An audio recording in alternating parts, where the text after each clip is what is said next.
A few weeks ago, I reviewed this handheld, the TrimUI Smart Pro, and I found it to be an average at best handheld, with a lot of software problems. Well, as it turns out, the device that I received, unbeknownst to me, actually had pre-release firmware.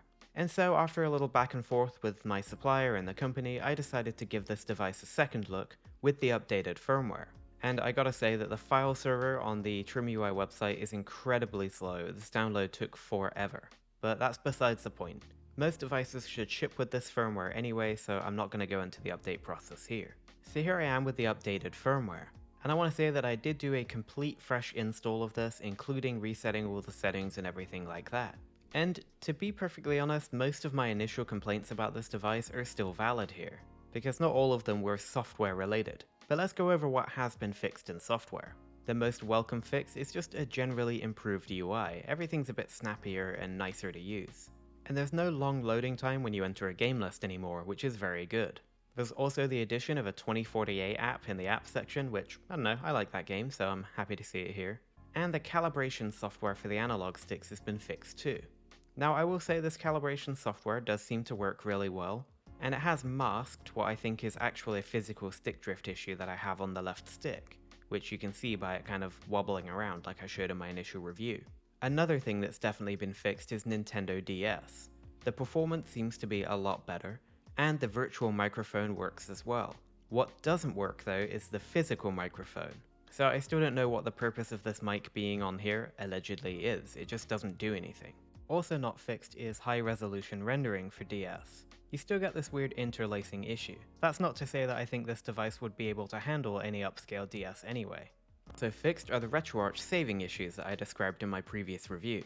By the way, I didn't already mention this, but you should probably go watch that if you haven't already, just for some context on this one. But basically in the other video I mentioned that if you save overrides and other settings in RetroArch, it didn't apply when you went back into the game later on, but that's fixed now. RetroArch saving does seem to be working properly. Interestingly enough, there's no longer a way to manually change the CPU frequency, but as a result the device doesn't heat up as much as it did before either. And I would say that mostly covers all the software issues that have been fixed here. There are still the weird collections, the USB transfer is still really slow, but I'm willing to let that slide. And I'm fairly happy to call this software now functional and pretty okay, with no major game-breaking issues, like there were before. And I do think that in general, a normal user with not much experience could pick this device up and use it and not have too many problems. So that's a win for the TrimUI Smart, a great software update. Although I do think that given that this device has Wi-Fi, I think it should have an online update feature. It's really not fun downloading this update from the TrimUI file server and copying it over to the device and all that stuff. As an enthusiast, it's easy enough for me, but for normal people and end users, it might not be. Well anyway, that's the TrimUI Smart software. But how does it hold up in everything else? Well, to be honest, the majority of my initial complaints weren't even software related, and those are of course not going to be fixed. But I was curious, given the software update, whether performance would have been improved. And, well, no, it's not. I just can't help but think that the TrimUI Smart Pro is just wasted potential. You still have this absolutely beautiful screen with great colors and brightness, and not really anything that plays tremendously well on it. Of course we'll jump right into PSP, and there are some PSP games that run pretty well at native resolution or maybe a 2x upscale in some cases. For example, Everybody's Tennis seems to run pretty well. And when you play a game like this that works really well, the TrimUI Smart just jumps to life, and it's so enjoyable. It has great controls, well, except for L2 and R2, and the whole PSP styling of it is just amazing, and I love that aspect of this device. But the moment you start to get that choppy, poor performance, and especially in the games that are totally unplayable like God of War, it just kind of falls apart and I'm left wondering, why isn't it better than it is? In fact, if it were my choice, I probably would have put a much more powerful chip in this device and sold it at a much higher price point. But as it stands in the higher end systems like N64, Dreamcast and PSP, it's just not a very enjoyable experience at all. And especially when you have a game that works really well and then starts slowing down, it's just really frustrating. So anyway, when it comes to lower end systems, of course there are no issues with performance there. However, again, the TrimUI Smart Pro just isn't really that amazing for any retro systems, except for potentially WonderSwan. It's okay for Game Boy Advance as well. And in all fairness, I do think that these amazing clicky controls make it a really enjoyable experience for playing any type of game. But it's just that wasted screen real estate that makes the TrimUI Smart Pro not as good as it should be. If you're playing 4x3 content like retro games, you just have these huge black bars on the left and the right. If you're somebody who doesn't mind stretching the screen, then you might get along better with some retro systems. But you probably won't get along much better with other retro systems like Neo Geo Pocket Color. This just isn't a platform I would even consider playing on the TrimUI Smart Pro, stretched or not. And Game Boy is the same story for me personally. And because the TrimUI Smart Pro screen is so small in general, the gameplay area when you're not stretching the screen is really tiny anyway. I'm not just trying to dunk on this device for no reason. I really like many aspects of it.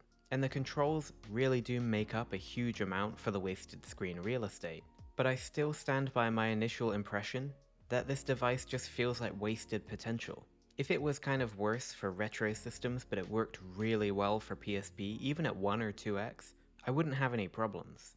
But the fact that many times it can't even manage 1x PSP, it just feels like a real waste, and I'm just not really sure what the point is. I would much rather have a 16:9 aspect ratio screen on a system that can at least do PSP. If it can't at least do that, then just give me something smaller. It just seems like a waste. Well anyway, I think I've made my point on that particular note. When it comes to hardware, I find the controls of the TrimUI to be really nice. I think the D-pad and the face buttons hold up perfectly. They're nice and clicky and snappy, they're very responsive and tactile, I have no complaints whatsoever. I love them on the original TrimUI Smart and I love them here too. However, what I don't love so much is the analog sticks and the L2 and R2 triggers. Now granted, since this device doesn't really play anything that would utilize these very much, I don't think it's a huge deal. But I definitely still feel like the PS Vita sticks are outdated and they really shouldn't be here. There are much better options available even for compact sticks. My left stick still has an uncomfortable wobble and kind of tilt on it, and it does seem to show symptoms of stick drift too. However, the TrimUI Smart Pro's calibration seems to have taken care of that more or less. However, I know as much as the next guy that low quality analog stick modules go out quickly, and so I wasn't really surprised when the left stick started to go out on mine. I'm guessing these would be easily replaceable, but I still stand by the fact that I don't think the TrimUI Smart Pro should have these sticks in the first place. But all that said, they do work fine when you need to use them, I suppose. And then of course there's L2 and R2. I still stand by everything I originally said. These are awful, I don't like them at all. They're too uncomfortable, they're too narrow, they're too sharp, and the kind of two-tier press of them that I described in my initial review is still there.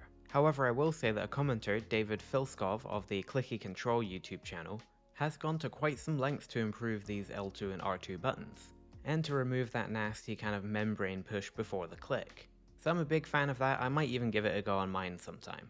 Of course, a mod is not an out-of-the-box experience, so I'm not going to give this device the benefit of the doubt or anything. I'm just saying that it is possible to fix them, but they are terrible out of the box, in my opinion. There are also a few more hardware issues that I have with the TrimUI Smart Pro. For example, the audio is terrible, although I've been told you can actually rotate the speakers inside to improve it. But actually, I don't want to understate the audio here. It is one of the worst sounding handhelds I've gotten in a long time. Well, anyway, I'm not sure if this is the glowing re-review that everybody wanted, but these are my overall thoughts on the TrimUI Smart Pro. There is a lot to love about this device, and in my initial video I said that there are some people that are going to get this and fall in love with it, and I totally understand it if that's you. And I would totally understand it if you watched my initial review, and this one, and you still had an inkling to pick this up and you did so and you loved it. I would not be surprised at all. And especially if you like to play WonderSwan games or you don't mind stretching your retro games to full screen, then you're definitely going to get a lot more value out of this device. I just think it misses the mark where it matters most, and that's simply PSP. In my opinion, it's no more complicated than that. This device needed rock-solid PSP. And I'm not talking about 720p upscaling in every game, I'm just talking about really good performance, at least in native resolution, for the heavy hitters like God of War. And I honestly think that if it at least had that, my entire opinion of this device would be different. I think I would love it for that alone. But instead, every time I play this device, I'm just wishing that that aspect of it was a little better. So, I guess that wraps up my probably final coverage of the TrimUI Smart Pro. This is a device that some people are gonna love, but for me, it's just missed potential. And I hope that TrimUI Smart come out with a similar device that just has a little bit more punch to it. And if they do, I'll be first in line to pick one up, absolutely. There's enough here to make a great retro gaming handheld. It just kind of feels like this particular device missed the target, but then maybe hit an apple in the tree behind it or something. So let me know what you think of the TrimUI Smart Pro in the description box below. Do you have one? Do you like it? Do you agree or disagree with my takes? I'd love to hear what you think, especially because I do still think this is going to be a divisive device. I know a lot of people out there are loving it. I'm just not one of them. If you like this video, please go ahead and leave a like on it, and if you haven't seen my initial review of this device, maybe you should check that out as well. I go into a lot more detail on the controls and such. Please subscribe to RetroBreeze if you like this video, and I look forward to seeing you again next time.